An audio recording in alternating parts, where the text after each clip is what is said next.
Ancient mysteries, wisdom and knowledge.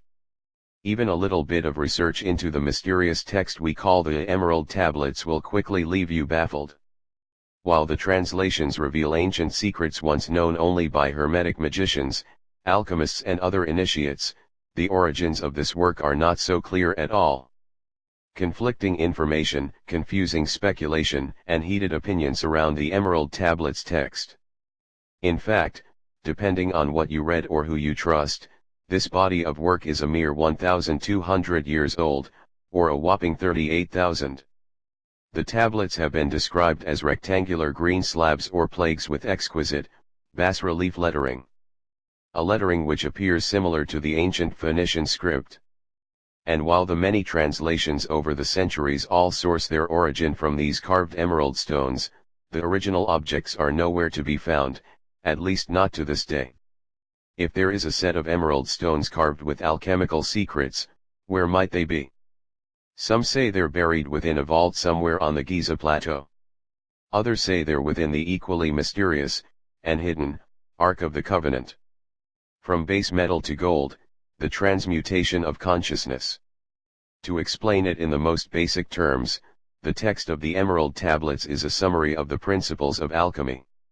It is where the secrets of the Philosopher's Stone is described. And those secrets are all about transmutation. Transmutation, from an alchemist's point of view, is about turning base metal into gold. How these two prima materia, first matter, are actually defined, however, is up to the reader. While some argue that the alchemist's power comes from a formula which literally turns one physical substance into another, base metal to gold, modern-day mystics sometimes argue that this is the language of symbolism. Base metal, in the language of the mystics, refers to base human consciousness, while gold refers to the transmutation of the ordinary human into a conscious creator or enlightened being. Pyramid Chamber or Sri Lankan Cave. The mysterious origins of the Emerald Tablets. Tablet. Occult history buffs and students tend to agree that the tablets were originally uncovered around 1350 BCE, in a hidden chamber under the Egyptian pyramid of Cheops. But this is not the only tale of their discovery. Another legend tells a tale of Hermes, not the Roman messenger god of quicksilver, but a 5th century philosopher, who happened to be traveling in Ceylon, modern-day Sri Lanka. He discovered the Emerald Tablets, so the story goes, hidden in a cave. After studying them, Hermes learned the secret of traveling in both heaven and earth. The legend goes on to say that he spent the remainder of his life traveling across Asia and the Middle East serving as both healer and teacher. Interestingly enough, the sacred Hindu text called Mahanirvanatantra claims the Buddha was the very same person of Hermes. As it turns out, both are referred to as the son of the moon in several other Hindu texts. Atlantis, Noah's Ark, and the Ark of the Covenant. Another mystery surrounding the tablets is its author. Some say it was written by an Atlantean priest king named Thoth, in an incarnation as Hermes Trismegistus, back around 36,000 BCE. Others argue it was one of Adam's sons, of Adam and Eve fame, who is to be credited. Still others say it was an Arab named Balanas between the 6th and 8th centuries of our current era, who first wrote down the secrets of the alchemists. What we do know is this: the self-named author within the translated texts is one Hermes Trismegistus. But the first appearance of the text that we know of was written in Arabic by Balanas, sometime between 500 to 799 CE.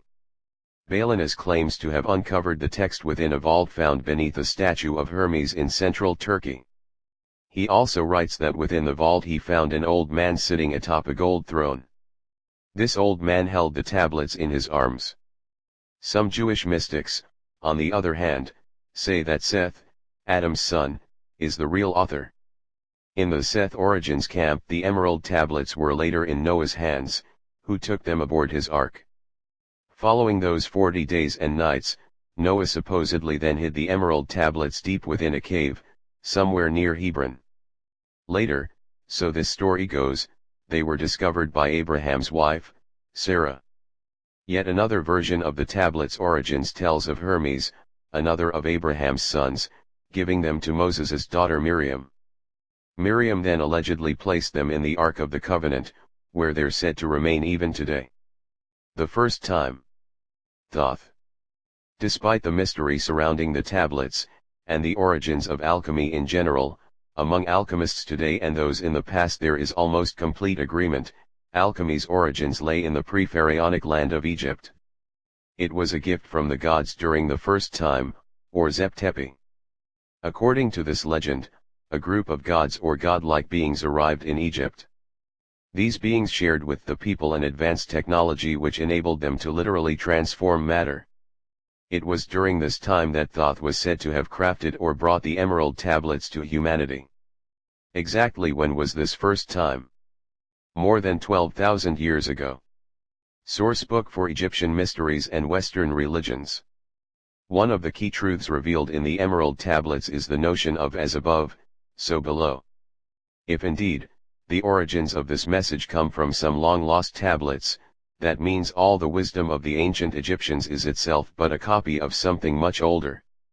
Could the emerald tablets be the source book for both the Egyptian mystery schools and all Western religious traditions? We know that Judaism, Islam, and Christianity all share certain principles which link back to Abrahamic traditions. But students of the Emerald Tablets argue that those Abraham-based precepts can all be sourced within the far older Hermetic principles revealed in the Emerald Tablets. Certainly if the principles and mysteries outlined within the Emerald Tablets date back to the first time, it would be easy to see how they could have reached and influenced the likes of Abraham, Moses, and those early Hebrews.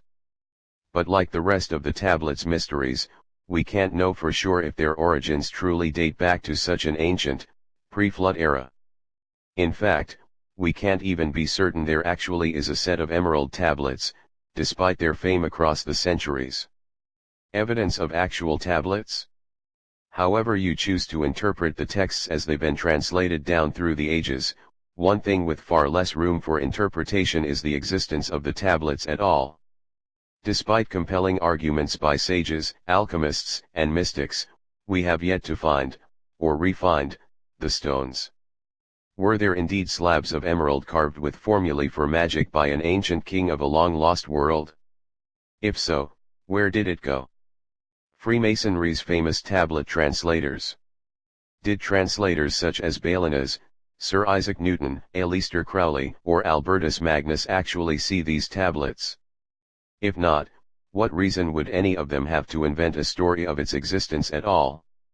Was this some clever ruse to shroud certain factions of society in mystery?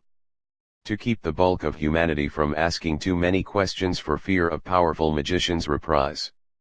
Certainly Newton, Crowley, and Magnus were all very likely to have been Freemasons, wielding great power in their time. Would whispered rumors of Egyptian magic used by these men as means to another end? We may never know the answers to the mystery behind the Emerald Tablets' origins, their true nature, or even their existence at all. What we do know is that the information as it has come down to us reveals secrets which alchemists throughout the ages had long sought to keep hidden from the world. Information you and I may use to transform matter, or perhaps, even ourselves.